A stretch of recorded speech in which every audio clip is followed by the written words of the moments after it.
From Hollywood, it's time now for... Johnny Dollar. Ralph Dean, Johnny, mono guarantee. Oh, hiya, Ralph. How are things? Rough. My wife could kill me, Johnny. For the insurance? No, just for kicks, because she's mad, because she wanted a mink coat. In short, she's a woman. I couldn't buy her a mink. I don't make that kind of money. You know how it is in the insurance game. Oh, sure, I know, Ralph. You're down to your last yatch. So what happens yesterday? I lose 80 mink coats, silver blue, worth $100,000. Gone, snatched, disappeared. Warehouse robbery? Check. Bandley Furriers out in Los Angeles. My wife's about to blow her stack. She says if I can't afford one fur coat for her, then how come I can pay for 80 of them that I haven't even got? How do you reason with a woman, Johnny? I never try. Usually I just send flowers. I've already done that. She ran them through the garbage disposer. So now what do I do? Buy some more flowers.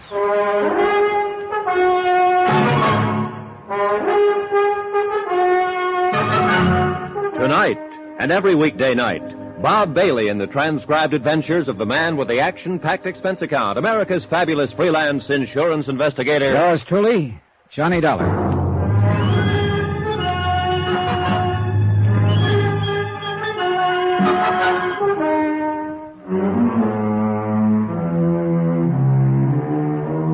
From Special Investigator Johnny Dollar to the Home Office Mono Guarantee Insurance Company, 4312 Spring Street, Hartford, Connecticut. The following is an accounting of expenditures during my investigation of the Silver Blue matter. Item 1, $152.40, telephone and incidentals and transportation to Los Angeles. I called the Mono Guarantee agent out there before I left and got a brief rundown on the case. Among other things, I learned that a man I'd known and worked with before, Detective Lieutenant Raymond Garcia, had been put in charge. And with Garcia on hand, I knew I could count on cooperation by the police. But I still wasn't expecting quite as much as I got. Flight 12 for Las Vegas, Salt Lake, Minneapolis, and Chicago, now loading. I knocked over the fur joint myself, Johnny. Garcia! Only way we get to see you. How have you been? Overworked, underpaid, frustrated, disillusioned, unappreciated. In other words, fine. Got your luggage yet? It's coming right there. Good. We ought to get moving. I've got a squad car outside. What's all the rush? We've got a guy downtown in the hospital I figured you'd want to talk to. Well, he'll wait, won't he? He'd probably like to, if he had any choice. He's dying? Kind of looks that way. He's one of the two night watchmen the gang slugged when they broke into the warehouse. And he's our big one, Johnny. He's all we've got. Has he been able to talk? A couple of sentences during the night. He's got to talk. What do you mean? He's the only one who got a look at them. When he did talk, what did he say? Gibberish, mostly. He did say one thing, though. They were kids. Just a gang of kids. Oh, that's going to make it rougher. Yeah, in a lot of ways. What do you mean? You'll find out later, Johnny. Come on, let's go.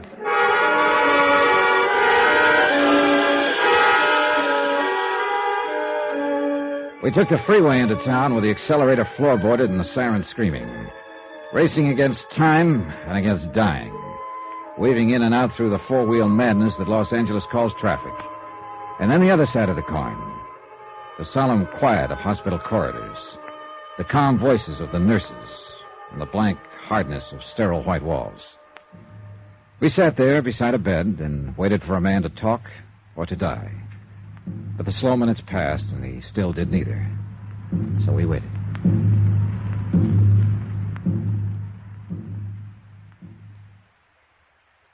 Guess that shot the doctor gave him is not going to have any effect. Apparently not. It's a crazy world, Johnny. No, just the people in it. I mean, yesterday, we'd never even heard of this guy. I still don't know his name. And 24 hours later, here we are. A couple of strangers, sitting around watching him die. It's here on his chart at the head of the bed. Albert Christman. Strangers. Not even family or friends. He didn't have any family or friends. He lived alone in a furnished room. Worked alone, too, except for one partner. So, a gang of punks jump him and bust his head open. I'm a bad cop, Johnny. I get sentimental about things like this. How'd they work it, Garcia? It's a warehouse district. The streets are practically deserted at night. A police prowl car checks the street once about every 40 minutes, and they hit at 1:10 a.m., 3 minutes after the police had passed. Sounds professional. No, just a smart bunch of kids. The only fur they seemed to know was mink. They passed up a dozen or so chinchillas worth twice as much. How'd they get in? I don't know. Chrisman hasn't been able to tell us. They must have tricked him into opening the door. What about Chrisman's partner? He was making his rounds. They slipped up behind him, slugged him.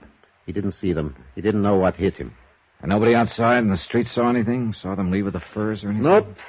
Well, if they did, they're not saying anything. Oh, it's a rough one, Johnny. We haven't got a thing to go on. Except Chrisman here. The shape he's in, that's only a straw. If he recognized any of them, if he lives long enough to identify... At least the poor devil can groan. I don't know. I think he's closer to being conscious right now than he's been in the last hour. Maybe you're right. Chrisman? Order? He wants a drink. Yeah, here you go. That enough? You want some more? Who are you? This is Johnny Dollar, insurance investigator from Hartford. I'm Lieutenant Garcia, L.A. Police. Warehouse. The kid. It's all right now. You're in the hospital now. It's going to be all right. My head. Do you feel like answering a few questions, Mr. Chrisman? It won't take long. Those kids, how did they get in? Telegram. Telegram? He showed me the telegram through the window. Yes? When I opened the door, one of them hit me. Did you get a look at the boy who showed you the telegram? Yes. I saw him. Yeah? 18, 19. What did he look like? 5'9", 10. Dark skin, black hair. How was he dressed? Dark jacket. Hard to think. Any scars? Anything unusual about him? No. My head. Are you sure? Sure. Would you recognize him if you saw him again? Yes. Any of the others? No. Only one. There was a mark on his arm. What kind of a mark? My head. Oh, my head. What kind of a mark on his arm? Hurts too bad.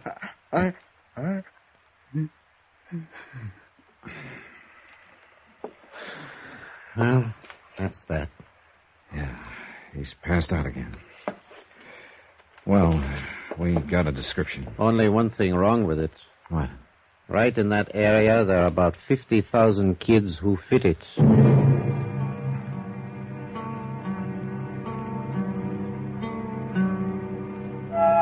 I talked with Mr. Banley, owner of the Furs. Then Garcia and I went down to the warehouse.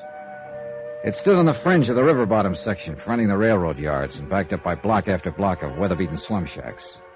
We looked through the warehouse, at the racks where the furs had hung, watchman's office where the gang had entered, but knew while we did it that we were only going through the motions. The police technicians had already been over the place inch by inch, and they'd found exactly nothing. Finally, we stepped out the door into the street. A drab gray street, cluttered with things cast off and discarded. Dusty and hollow. There's the story of this whole district down here, Johnny. Right there in that street. Yeah. It's a backwash, a service yard. It's something you need but don't like to look at, so you shove it out of sight. People you need but don't want around.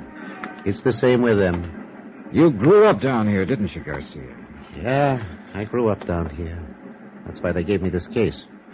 I know this section inside out. And that's why I told you this one was going to be tough. I think I get the general idea. Those kids came from that slum there to the east. One gets you 9 on that. The people who live there aren't on our side, Johnny. If they do know anything, they won't talk, is that it? They wouldn't tell a cop the time of day. I don't mean they're criminals. Most of them aren't. It's just that they always put themselves on the other side. What about juvenile gangs? Do they operate around here? There are dozens of them. And there's another thing. A few of these gangs are pretty rough, and people who might talk don't because they're scared to. Oh, it's a great setup, Johnny. A fine place to look for $100,000 in furs. You know, I've been thinking about the fact that they knew exactly the time to hit. They must have staked out here somewhere. Sure, and probably right in the place you're thinking. Hey, that lunchroom across the street? No, they had to be inside, or the prowl car would have seen them. That's the only place open at night. Did you shake it down? Like I told you, Johnny, they won't give us the time of day. Uh-huh. What about me having a go at it? Yeah, maybe they wouldn't smell cop on you quite so strong. The owner's name is Red Wellers. He was on that night. See what you can get out of him if you want. I think I will.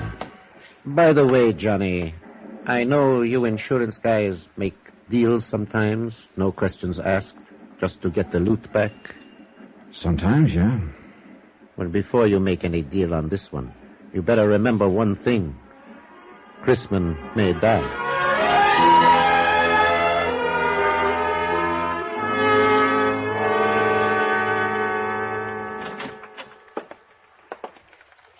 What do you say, Mac? Save your money.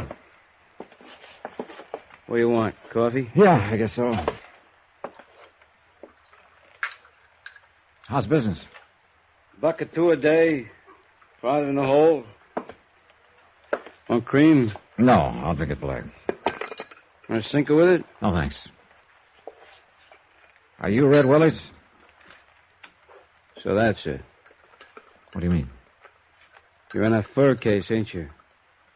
Maybe. I thought you was the same one, but I couldn't be sure seeing you across the street. You come up with that cop Garcia a while ago, didn't you? That's right. I'm an insurance investigator. Well, you come to the wrong address, mister. I don't know nothing about nothing. Who was in the lunchroom here just before the robbery? I don't remember. Any young kids here? No, it was all old men with long beards. I see. 10 cents for the coffee. Yeah, they got you real scared, haven't they? Haven't they? I don't know any days. All right, look. You know Chrisman, the watchman over at the warehouse. He comes in. He didn't know any days either. What about it? Nothing. Except he's dying. I'm at the Wilkins Hotel if you change your mind. Room 312, Johnny Dollar. Sorry, I don't see no use of me dying, too. Follow me, Mac?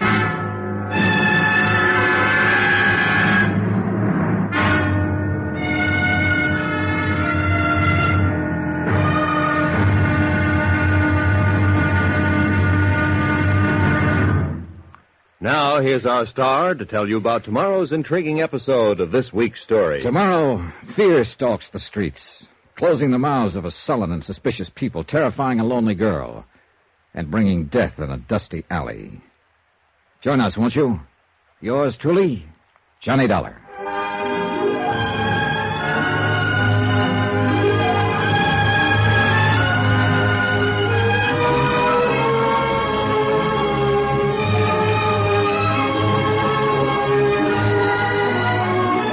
Yours truly, Johnny Dollar, starring Bob Bailey, is transcribed in Hollywood. Written by Les Crutchfield, it is produced and directed by Jack Johnstone. Be sure to join us tomorrow night, same time and station, for the next exciting episode of Yours truly, Johnny Dollar. Roy Rowan speaking.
From Hollywood, it's time now for...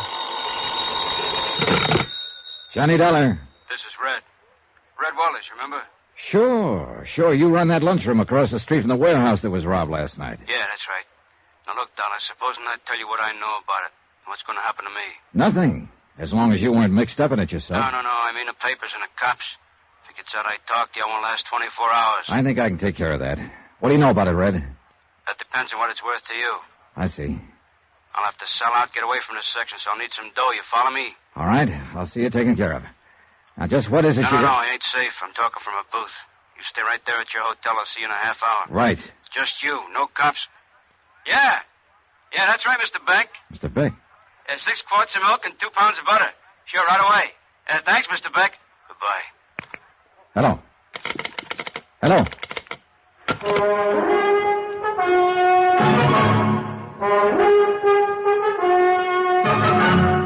Tonight, and every weekday night, Bob Bailey in the transcribed adventures of the man with the action-packed expense account, America's fabulous freelance insurance investigator. Yours truly, Johnny Dollar.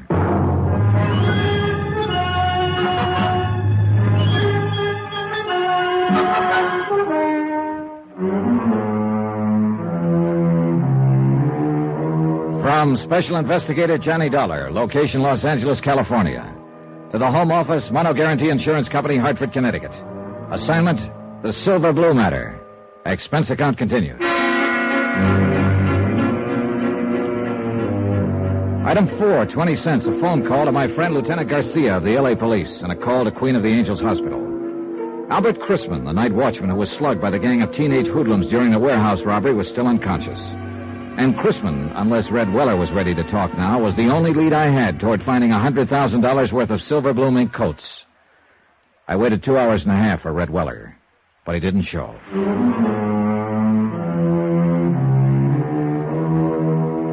Item 5, $2.85, taxi to the warehouse district at the south end of the railroad yards. It was night by now, and the area was almost deserted. A lost, lonely district, shabby and worn even in the softening darkness, and haunted now by fear. The only lights in the block were those shining from the windows of the warehouse office and from Weller's lunchroom across the street. Good evening. Hello. What would you like, sir? Cup of coffee, I guess. Oh, you're lucky. I just made some fresh. Good. Would you like some cream? No, thanks. No, that'll be fine. Is it foggy out? Yeah, a little. Not bad, though. Hey, this coffee's all right. You're a good cook. Thanks. The boss always has me make it when I'm here. He says I do it better than he does. I'll bet you do. Is the boss around, by the way? No, he called me and said he had to go out. That's why I'm working. I'm on in the daytime mostly. Do you have any idea where he might be? No, he had to go somewhere, I guess. What'd you want to see him about? He wanted to see me. Do you know where he lives? Well, he's got an apartment over on Marina. It's about 8 blocks from here. Think he'd be there? No, he wasn't going home. He was going out somewhere. He acted kind of strange. I don't know what he was going to do. May I ask just what business you're in? Insurance. Oh. I'm a special investigator. What do you mean? I'm working for the company that insured those furs. Oh. The furs that were stolen the night before last from the warehouse across the street. Oh. Something wrong? Oh, no. No, of course not. I don't know what you mean. Oh? Can I help you gather up that silverware? Oh, no, that's all right. I don't know what happened. Just careless, I guess. Yeah. Do you live around here somewhere? Well, yes, on Dalton, 3 blocks up. What's your name? Carla Monte. Why are you asking? How long have you worked here, Carla? About a year. Do many teenagers hang out here? What do you mean? Kids, 17, 18, 19. Do many of them come in here for coffee, hamburgers? Well, sometimes, yeah. I've never noticed much. Know any of them? No. I don't know any of their names. Are you sure? I don't ask them their names. Did I ask you your name? It's Dollar, Johnny Dollar. Well, I still didn't ask you. If you want to tell me What are you scared of, Carla? Nothing. I'm not scared. You're not? Of course not. Why would I be scared? For the same reason your boss is, Red Weller. He was scared when he talked to me this afternoon and when he phoned me later. I don't know what you're talking about. Oh, yes, you do. That's why he didn't come to my hotel. He was afraid to.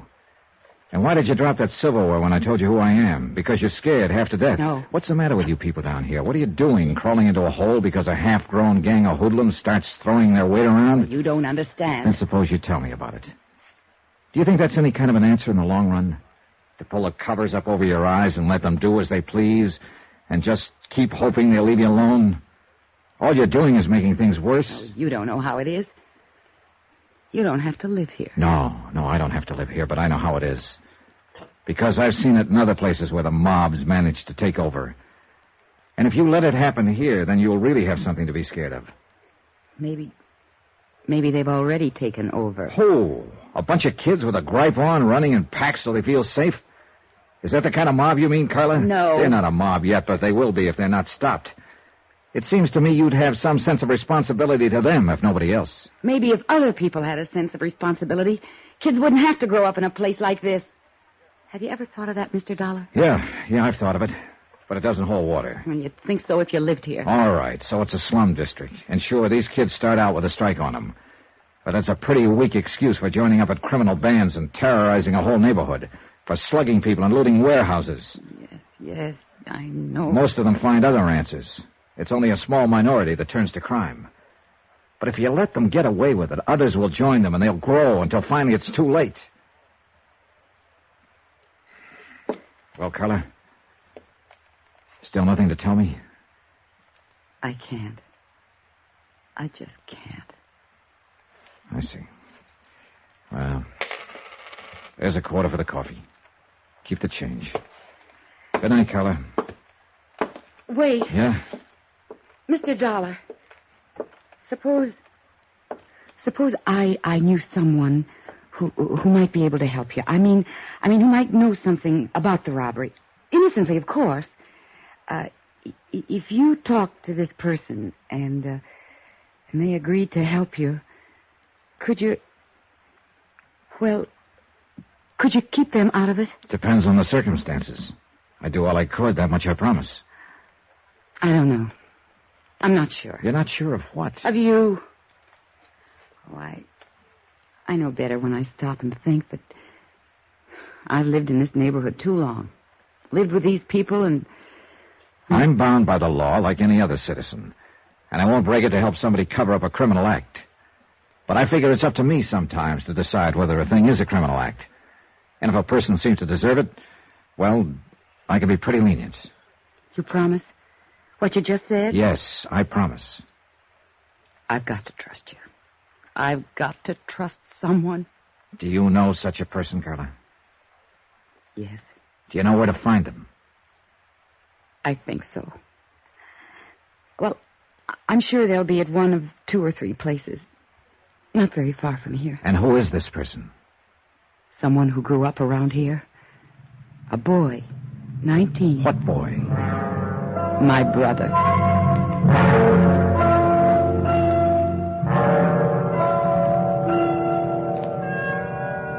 Expense account item 7, $2.70, taxi. We went first to Carla's apartment where she lived with her brother, but there was no one there. Then we checked out a drive-in a few blocks away, a teenage hangout. No luck. Finally, we tried a pool hall down south of the yards, just off Alameda Street. It was our last hope. I know he comes here. It's not a good place for him, but a lot of the other kids do, too. And he wants to belong. Yeah, sure. Everybody does, in one way or another. Oh, gosh, it'd have been different if our folks had lived, but our boy just won't take orders from his sister. Yeah, I know. Go ahead. Thanks.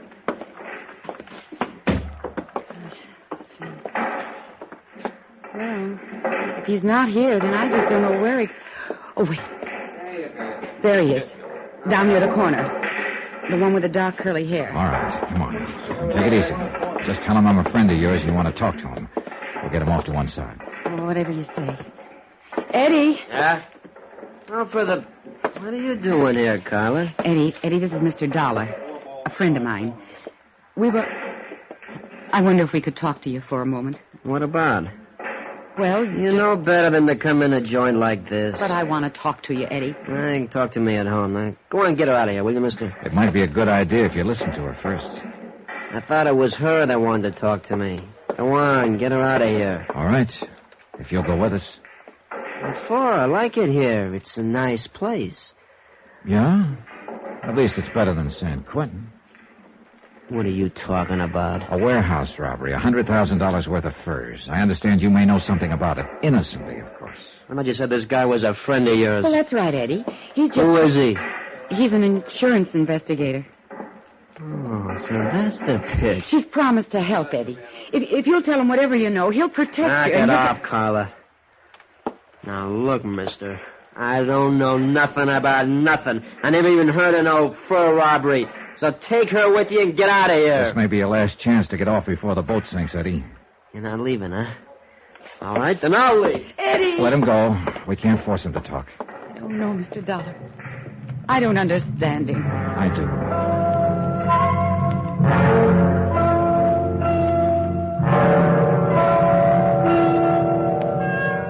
Item 8, 10 cents. Phone call from the pool hall to Lieutenant Garcia at police headquarters. He said there was no change in Albert Chrisman's condition yet. He was still holding on, and he still hadn't talked. But there had been another new development, a big one. And when I joined Carla in the taxi outside, she knew it by the look on my face. What's wrong, Mr. Dollar? Now, look. How sure are you that your brother wasn't mixed up in that robbery? Well, I want the truth. I'm afraid he was mixed up in it. Then brace yourself, Carla. Your boss, Red Weller, who was going to tell me what he knew about it, was found murdered in an alley an hour ago.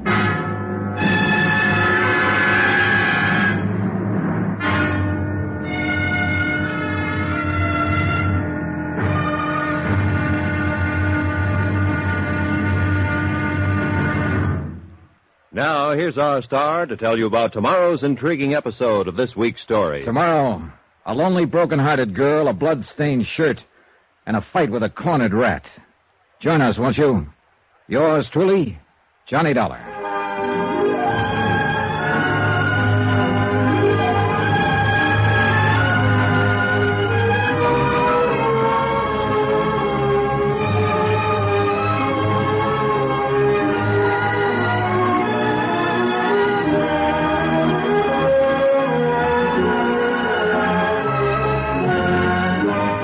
Yours truly, Johnny Dollar, starring Bob Bailey, is transcribed in Hollywood. Written by Les Crutchfield, it is produced and directed by Jack Johnstone.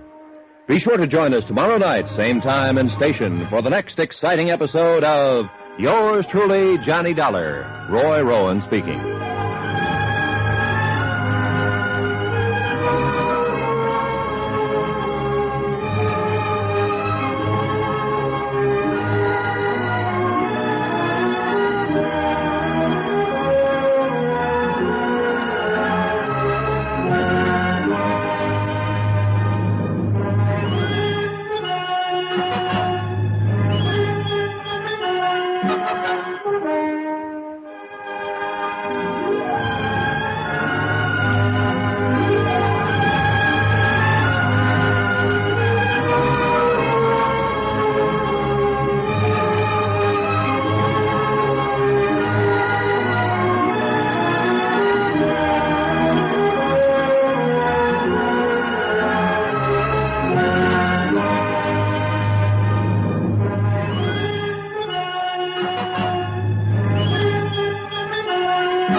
From Hollywood, it's time now for...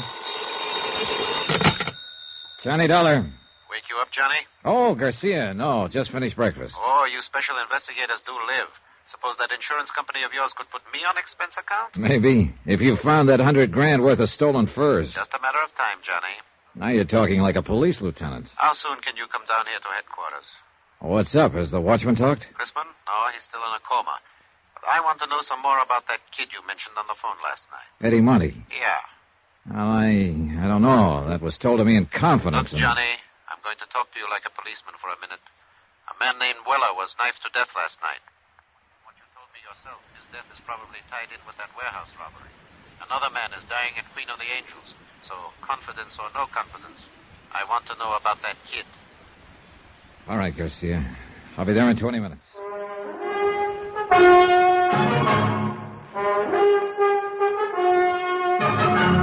Tonight and every weekday night, Bob Bailey in the transcribed adventures of the man with the action-packed expense account, America's fabulous freelance insurance investigator. Yours truly, Johnny Dollar.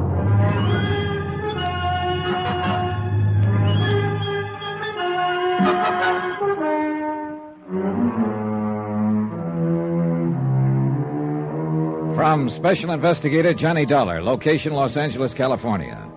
To the Home Office Mono Guarantee Insurance Company, Hartford, Connecticut. Assignment, the Silver Blue Matter.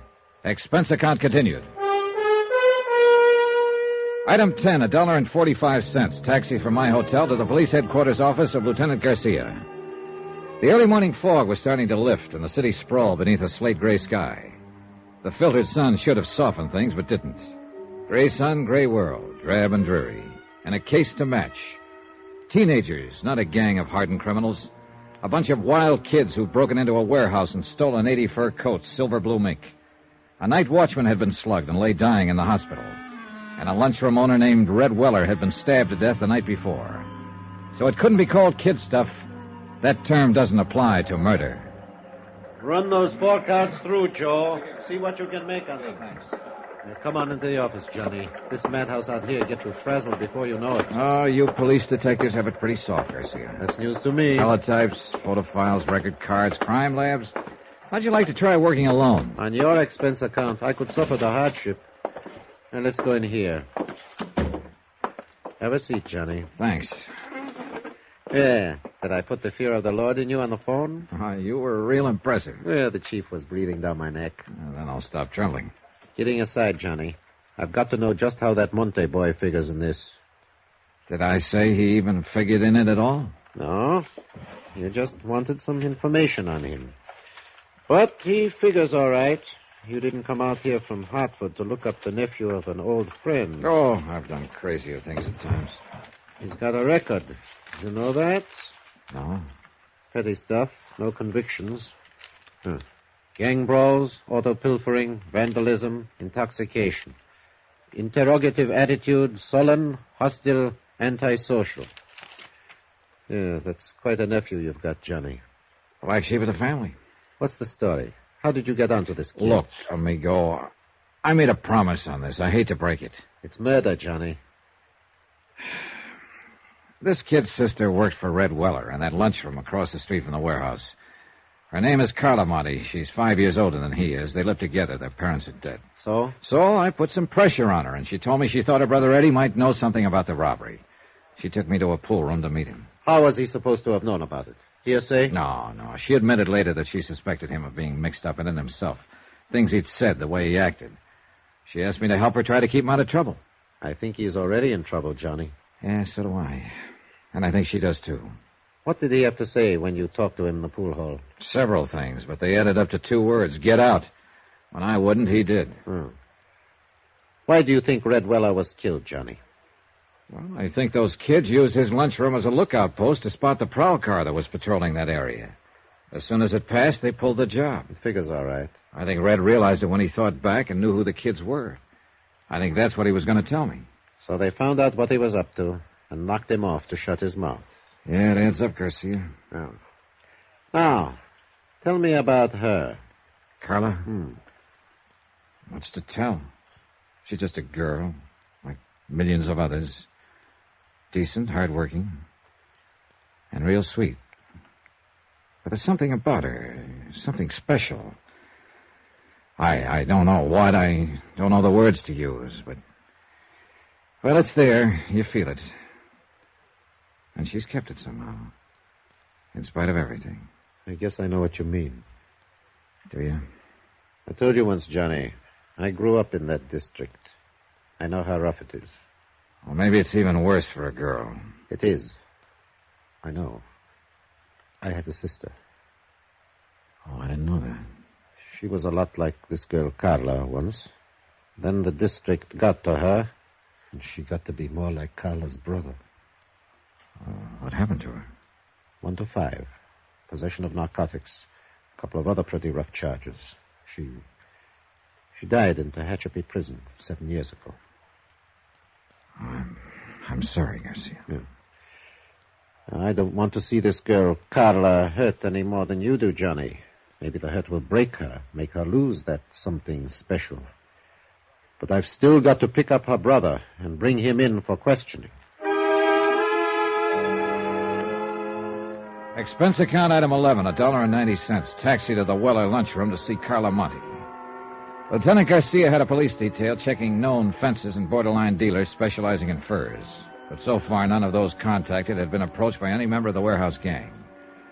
Albert Chrisman, the night watchman who had been slugged during the robbery, was still in a coma, unable to talk.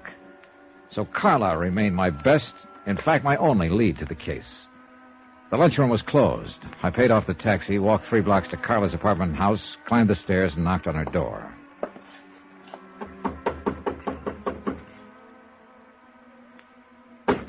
Yes? Who is it? Johnny Dollar. I'd like to talk to you. Oh, all right. Just a moment.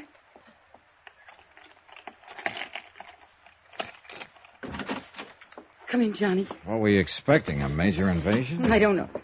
I don't know what I'm expecting. Easy, Carla, easy. It's not the end of the world. Eddie didn't come home last night. Oh? I tried, Johnny. I tried to be a mother and father both to him. What did I do wrong? Well, that's the kind of question that doesn't always have an answer. Have you got a drink in the house? Have I what? Got anything to drink? Well, there's some brandy, I think. All right, get it. Well, I don't know if it's a good brand or It not. doesn't matter. Bring 2 glasses. Pour out a couple of stiff ones. No, I don't feel Go ahead and pour them, 2 of them. All right. Is this a snapshot of Eddie when he was younger? Yeah. He was in junior high school then. It was taken at summer camp when he won a medal for swimming. And that was the only year I could afford to send him. Here you are, John. Thanks. All right, here's a go. Oh, I don't think Now so. drink it, all of it. All right. Good. You needed that. Where do you think he is, Johnny? What's happened to him? Carla, you're going to have to face it sooner or later, and I kind of think now is the time. What do you mean? You've been worried sick for fear your brother would get into some kind of trouble. And you had reason to worry. It's finally happened. No. He's in trouble, all right. Plenty of trouble. You're not the only one looking for him. Who else is? Who do you mean, Johnny? The police. There's an APB out. They want him for questioning in connection with the robbery and with the murder of Red Weller. Oh, no. Eddie wouldn't kill anyone. Maybe not, but somebody did. Some member of the gang that robbed the warehouse. And it looks very much as if Eddie is a member. Yes. I suppose he is. Now, look, Carla. Is there anything you haven't told me about the robbery, I mean? No. I was just suspicious, that's all. Because if there is, let's have it. It's too late to protect him now. The sooner he's taken into custody, the less likelihood of his getting any even deeper. He was out that night. He didn't come home until almost morning.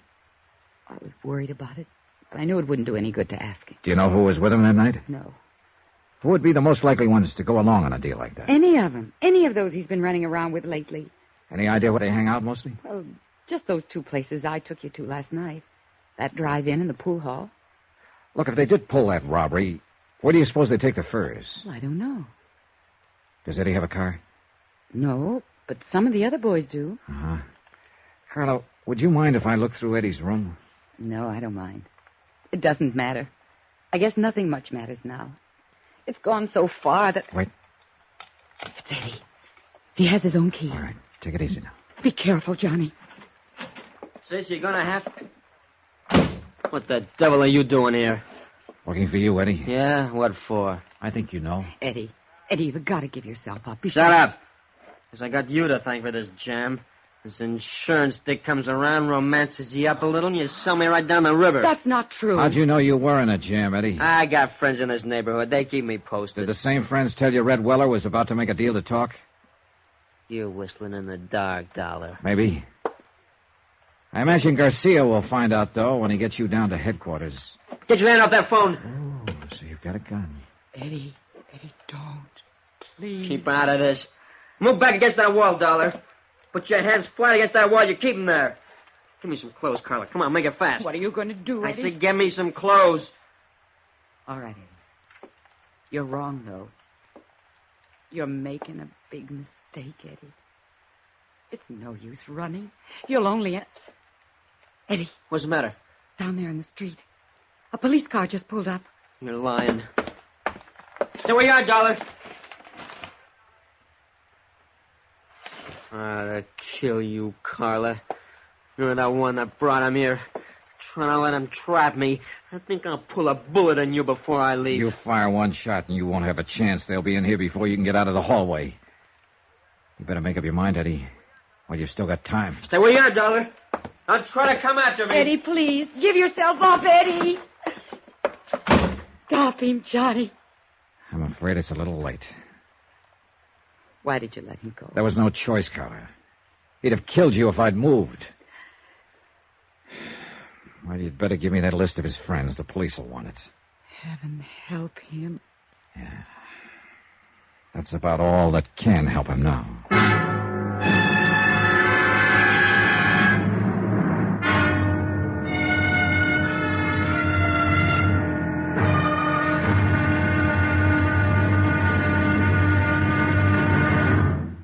Now, here's our star to tell you about tomorrow's intriguing episode of this week's story. Tomorrow, a police net tightens and traps a frightened rat.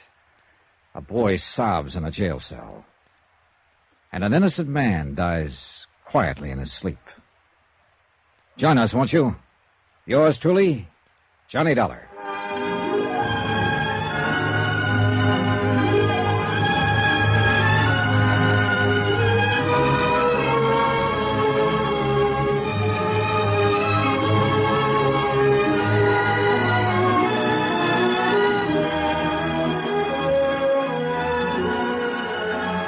Yours truly, Johnny Dollar, starring Bob Bailey, is transcribed in Hollywood.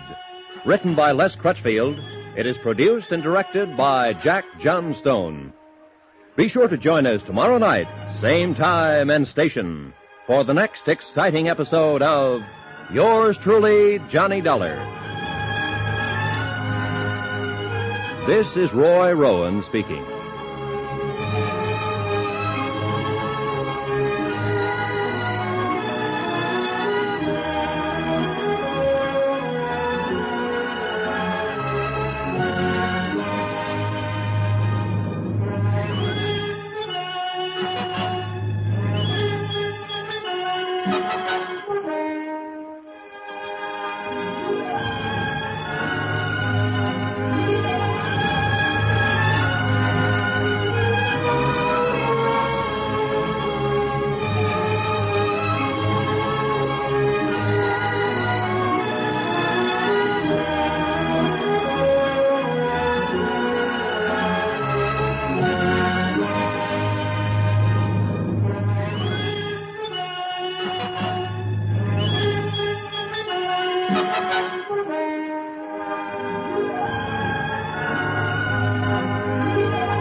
From Hollywood, it's time now for... Johnny Dollar. Lieutenant Garcia, Johnny. Are the boys in the police car still there? There are 3 police cars here now. They've searched the apartment house from top to bottom. Any luck? No, Eddie got away. I didn't dare make a move to stop him. He was going to shoot his sister. Well, we'll get him, Johnny. Don't worry about it. I don't intend to. My job now is to locate $100,000 worth of stolen furs, not to go after Eddie Monty. It's the same job, isn't it? Probably. Did you see that list of his friends Carla gave me? I just put out an APB to bring them in. Good. They weren't all in on that warehouse robbery, but some of them were. If they were, we'll take them. We've got an interrogation room down here to sort the sheep from the goats. Yeah, I know. But first you got to catch your goats.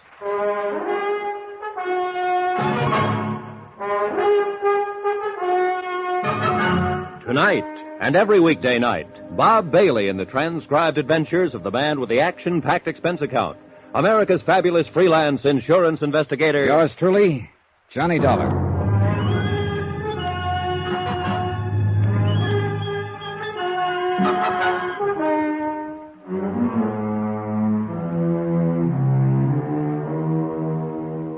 From Special Investigator Johnny Dollar, location Los Angeles, California. To the Home Office, Mono Guarantee Insurance Company, Hartford, Connecticut. Assignment, the Silver Blue Matter. Expense account continued.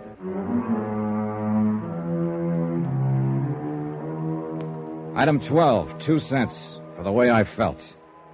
I hung up the phone and walked to the window, stood there looking out into the street. The police were leaving the apartment to carry their search for fugitive Eddie Monty into wider territory. And Eddie's sister, Carla, sat huddled in a corner, forlorn, beaten, broken-hearted. From the window, too, the view was anything but cheerful. Dirty, cluttered streets lined by row on row of sagging tenements, drab and gray in the weakening light of late afternoon. This was the slums that had spawned Eddie Monty, raised and nurtured him, made him into a member of a gang, and had now sent him fleeing from the police with a gun in his hand. And the same slum had bred the others of the gang who'd robbed a warehouse of 80 silver blue mink coats, slugged night watchman Albert Grisman into a near-death coma, and had murdered a man who'd tried to give them away. Why, Johnny? What got into him? Why is he ending up this way? I wish I could tell you, Carla. I did something wrong. That's it, of course, but why? Forget it. You did all you could. It wasn't enough. Well, sometimes nothing is enough. And nobody knows exactly why. I loved him. I never thought of him as just a nuisance of a kid brother, the way a lot of girls do. Now, look. You did more than anybody could expect. You were a pretty young kid when your folks died. Too young to have to take on the responsibility of raising a teenage brother. But I tried. I tried hard.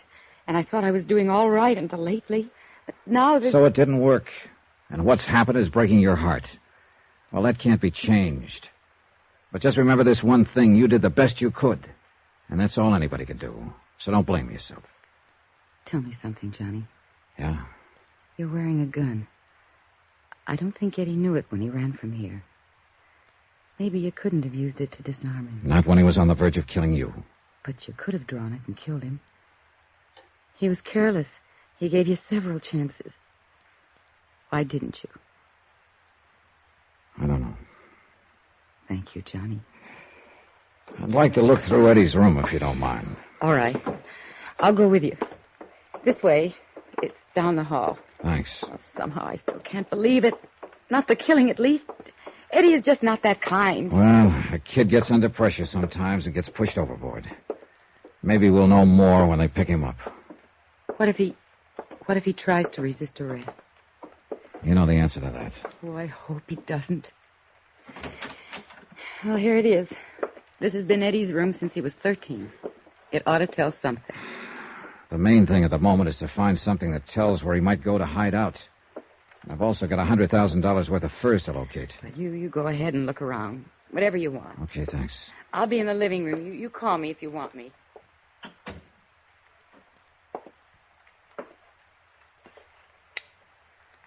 For the sake of company, I switched on a beat-up record player in the corner. And I looked at 6 years of a boy's life, accumulated in one room. Comic books, hot rod magazines, school mementos, knickknacks, photographs. Junk mostly, to anybody but the owner. I went through all of it, then through the drawers and chest and through his clothes. Nothing. I looked over the photographs stuck in the mirror tacked on the wall. Some of the names on the boys' pictures were the same as those on the list Carla had given to the police. There were a few pictures of girls and a lot of pictures of hot rods. I picked up an envelope of loose photographs lying in the dresser.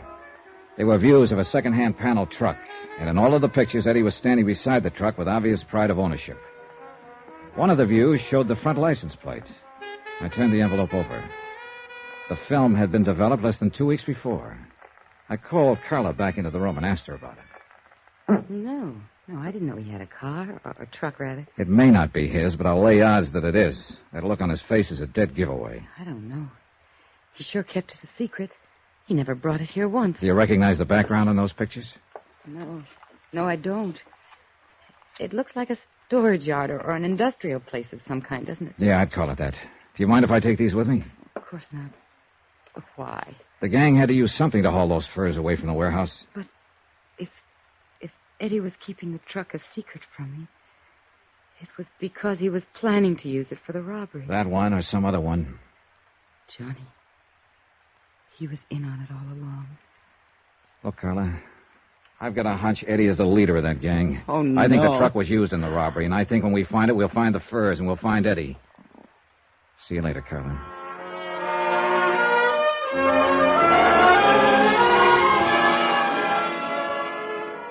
Expense account item 13, $1.85. Taxi fare from Carla's apartment to the police headquarters office of Lieutenant Garcia. Come in. Oh, Johnny, I've been trying to locate you. Oh, what's up? We picked up 2 of those kids on Carla Monte's list. Friends of Eddie's. Wow, that's a start. Not with one of them. He's in the clear. Perfect alibi. We have something on the other one, though. Want to help me talk to him? Yeah, sure.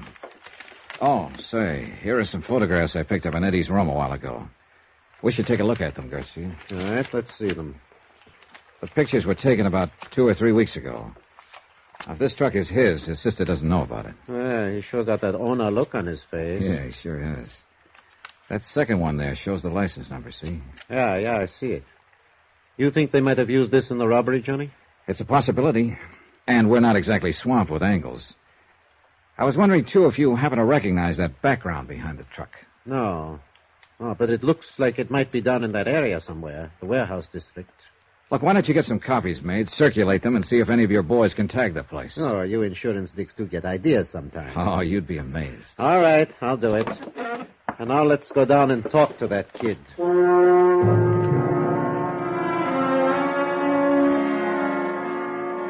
Interrogation room 519 was on the 5th floor. Bare walls painted gray, a businesslike room without a doorman or compromise. Furnished only with the necessary table, chairs, and lights. We stopped in the anteroom and looked in through the one-way glass window. The boy waited alone at the interrogation table, trying to put up a tough, defiant front, but failing by the tremble of a lip and the occasional flick of his eyes. Well, let's go in. Get it over with. The kid stiffened when he heard the door open, but he didn't turn around. He just sat there at the table, braced and waiting. You can take that chair at the side, Johnny. Okay, thanks. What's your name? You already know it. I said, what's your name? Mario Centaurus. That's your right name? Yeah. Where do you live? Oxman Place, my aunt. Ever been arrested before, Mario? No. Hey, you've got kind of a bad memory, haven't you? Why? September of last year. Arrest made by Officer C.J. Barton. Charge, possession of stolen articles. Hubcap, 2 auto radios, 1 camera. I wasn't convicted. I asked if you'd ever been arrested. Not convicted. It was a frame-up. I didn't have any evidence. No, apparently not. Witnesses for the prosecution refused to testify. Case dismissed. Here. What are you going to claim this time, Mario? Another frame-up? I don't know why you brought me in here. I don't know anything about anything. That bad memory again, huh? I just don't know what you're talking about. It's lucky for us that Eddie Monty had such a good memory, isn't Yes. it? What about Eddie? Huh? What do you mean? Is he a friend of yours? I know him. He's got a fine memory, that boy. Too bad you can't remember things the way he does. What are you talking about? Oh, that's true, all right. Eddie remembers everything that happened. What he did, what Mario did. I don't know what you mean. Well, that's because of your bad memory, Mario. Why, Eddie remembers the name of every boy who was in on that job and just what each one of them did. What job? That warehouse robbery. Have you forgotten about that? I don't know anything about any robbery. Well, there's been a lot of talk. At least you've heard about it, haven't you? I don't know anything about it. Maybe you've just forgotten. I don't know what you're talking about. When did you see Eddie last? I don't remember. Have you seen him since the robbery? No. How can you be sure? You said you hadn't heard of any robbery. I haven't. Still, you haven't seen Eddie since the robbery. What? Come on, Mario. Tell us about it. I guess maybe I did hear about it. So? Well, why shouldn't I hear? It was in the papers. Everybody's been talking about it, so what if I did hear it? I don't prove anything. But you said you hadn't heard. So I forgot. Guy can forget something, can't he? Yeah.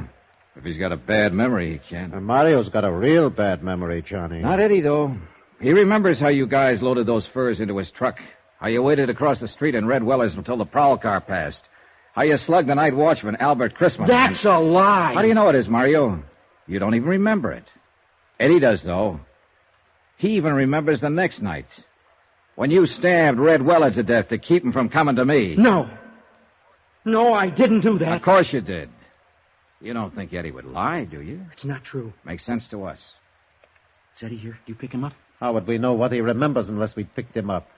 Now, how do you think we got your name? Out of the telephone book? It's not true what Eddie says. Well, if you've got anything to say, we'll listen to it.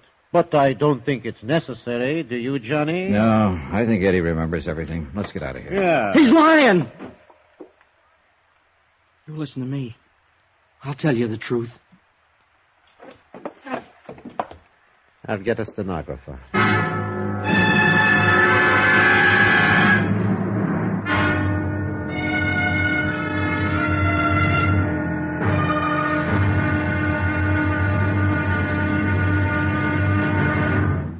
Now, here's our star to tell you about the final intriguing episode of this week's story. Tomorrow, a cautious search and ambush, bullets and tears. And the end is violence. Join us, won't you? Yours truly, Johnny Dollar.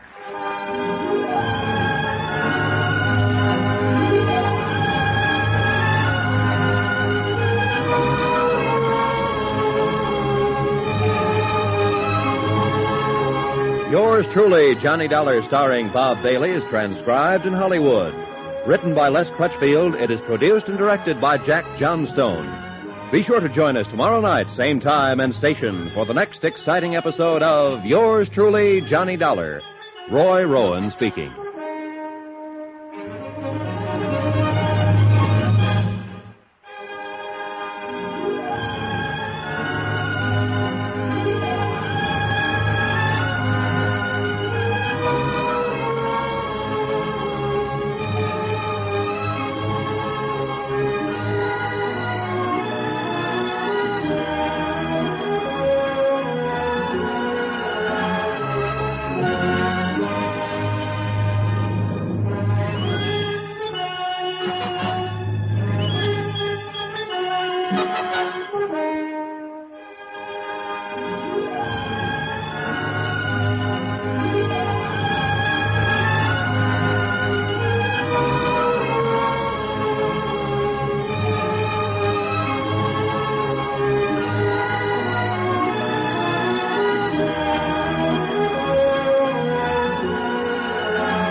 From Hollywood, it's time now for...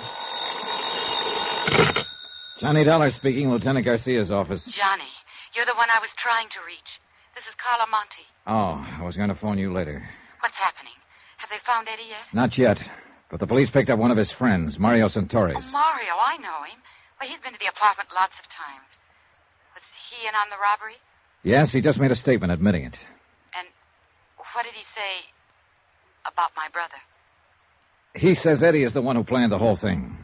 He must be lying. No, Garcia and I are pretty sure he's telling the truth. I'm sorry, Carla.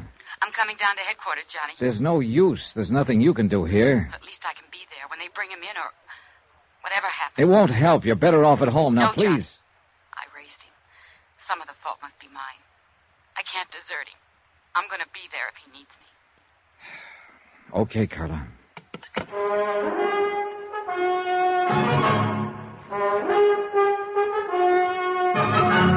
Tonight, and every weekday night, Bob Bailey in the transcribed adventures of the man with the action-packed expense account, America's fabulous freelance insurance investigator. Yours truly, Johnny Dollar.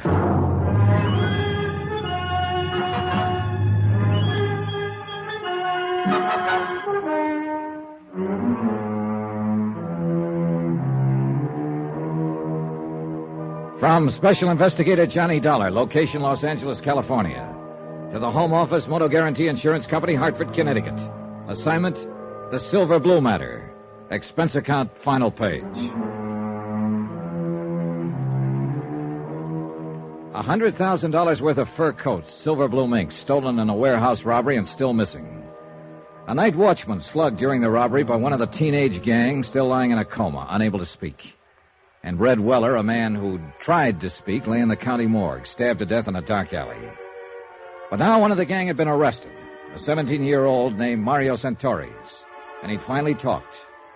Sitting in Garcia's office, I read Mario's statement through for the second time. Well, what do you think, Johnny? I think the kid was telling the truth. Eddie Monty scraped up enough money to buy that second-hand panel truck and then talk the other kids into knocking over the warehouse. That ties in with what Eddie's sister said, that he kept the truck a secret, hadn't told her about it. And also the fact that Eddie seems to be a born leader type. They even mentioned it in one of his former records of arrest. Yeah, I think we can buy it that Eddie Monte is the leader of the gang. Yeah. All right, they picked their night. They cased the place from Red Weller's lunchroom across the street. And as soon as the prowl car passed, they made their move. They got the watchman, Albert Crisman, to open the door by showing him a fake telegram through the window. That's another thing that checks out Mario's story, Johnny. Mario claims he's the one who showed the telegram. That's right. Crisman kept saying, kid with a mark on his arm, and Mario's got a bad scar on his left wrist. That's what I mean. It checks out. Mario didn't know what Crisman had told us. All right, so they got inside, and then, according to Mario's version, it was Eddie Monty who slugged the watchman. Probably true. Then they jumped the other watchman in the dark and started hauling out the furs, loading them into the truck of Eddie's. They knew they had 45 minutes before the prowl car came back through. And by that time, they'd finished and split up, Eddie driving the truck away alone and the others disappearing on foot. Yeah, I think that's about the size of it. And I think Mario's telling the truth when he says neither he nor any of the others know where Eddie planned to hide out the truck. And Red Weller, according to Mario, was murdered by another gang member. What was his name? Chuy Morel. Yeah. Well, if that's true, Eddie Monty is at least clean on the murder charge. If it's true. All you can tag him on is robbery and assault on that watchman. And I'm kind of glad of it, Johnny. I feel sorry for that sister of his. So do I. She's a good kid, and she's carrying a real load of guilt. Thinks that she's responsible in some way. Oh, she was only 19 herself when their folks died. How could she be expected to hold him in line? And especially in that district. Yeah. She's on her way down here, by the way. Carla Monte? Yeah. I tried to talk her out of it. Oh, maybe she's as well off hanging around here, though, as she is waiting alone in that apartment. It's a rough deal for her, no matter where she waits. Well, at least we can tell her brother's not in quite as deep as we... Excuse me. Yeah, sure. Garcia speaking. Good. Well, who's the other one? Yeah, bring them on in and book them. I'll talk to them later. And now we... What? When? All right. Keep in touch with me. The boys just picked up Chuy Morel and the other two. That leaves just one to go. Yeah, the big one. Eddie Monte. And he's even bigger now, Johnny. What do you mean? That watchman Eddie slugged, Albert Crisman. What about him? He just died. So it was a different thing we had to tell Carla when she arrived at headquarters. Not that her brother would probably get off on a lesser charge, but instead that an APB was out that every officer in town had been warned. Be on the lookout for Eddie Monty, age 19, armed and dangerous, wanted for murder.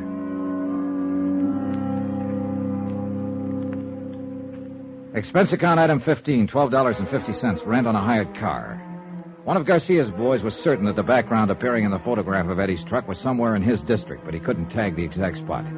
So I decided to cruise that area street by street. Carla Monte, Eddie's sister, went along with me.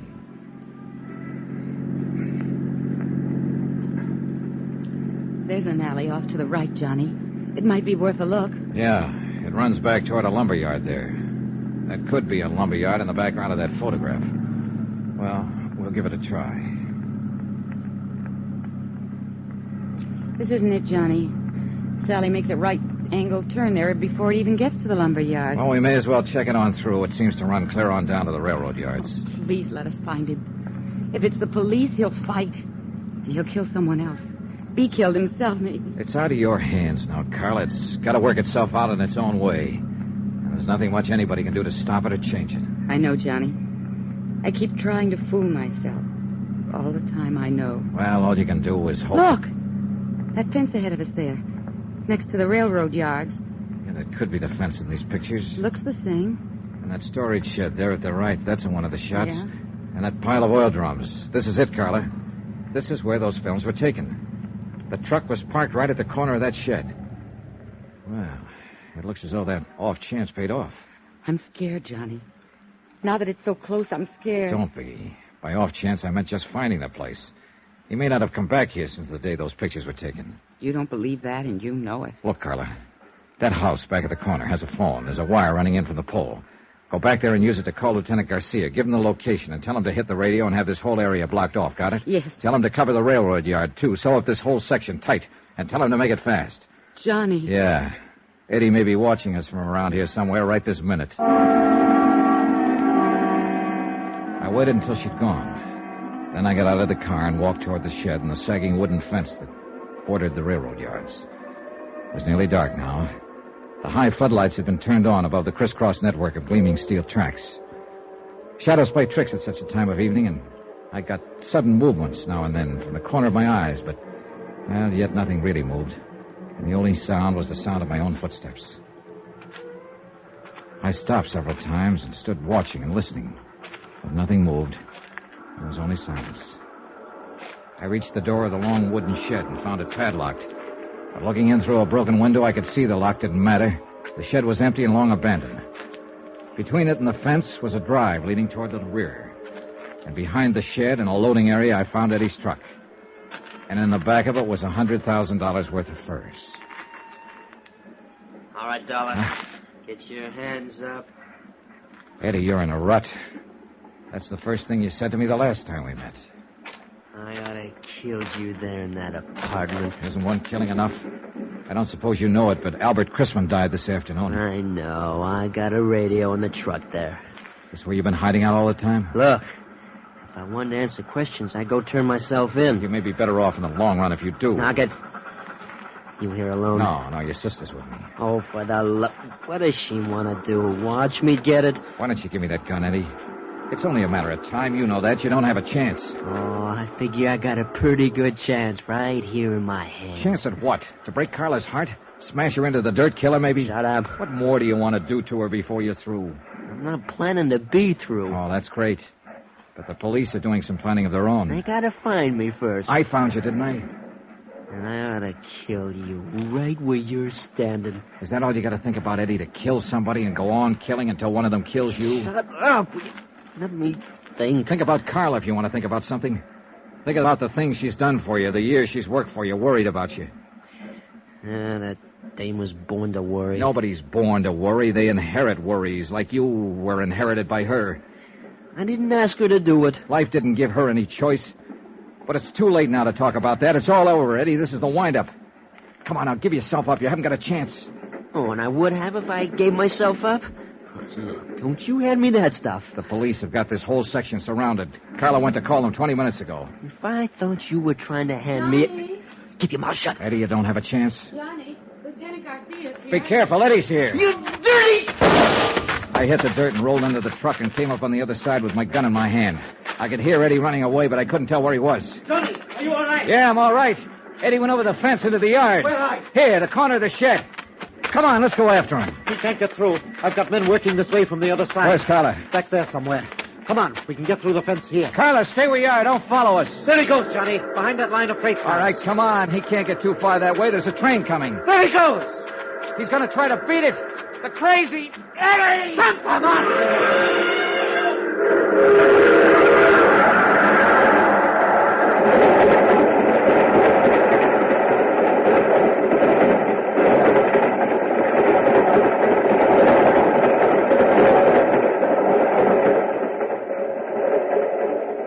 I don't know, Johnny. There must be better ways to die.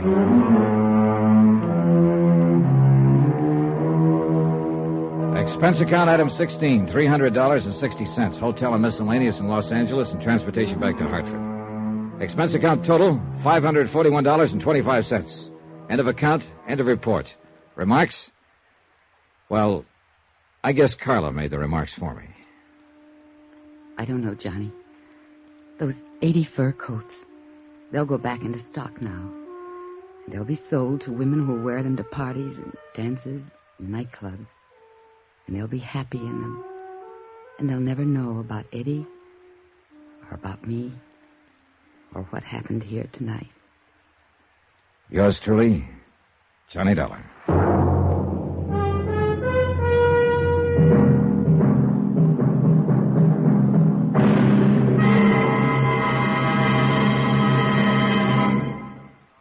Now, here's our star to tell you about next week's intriguing story. Next week, The Matter of the Medium, Well Done. And a seance or two that I think you'll like. Join us, won't you? Yours truly, Johnny Dollar.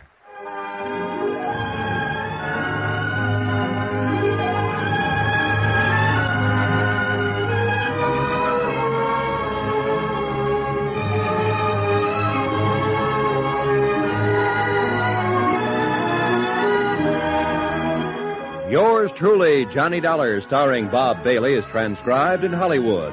Written by Les Crutchfield, it is produced and directed by Jack Johnstone. Heard in this week's cast were Lucille Meredith, Edgar Barrier, Victor Perrin, Jack Crucian, Tommy Cook, and Richard Crenna. Musical supervision by Amerigo Marino. Be sure to join us on Monday night, same time and station, for another exciting story of Yours truly, Johnny Dollar. Roy Rowan speaking.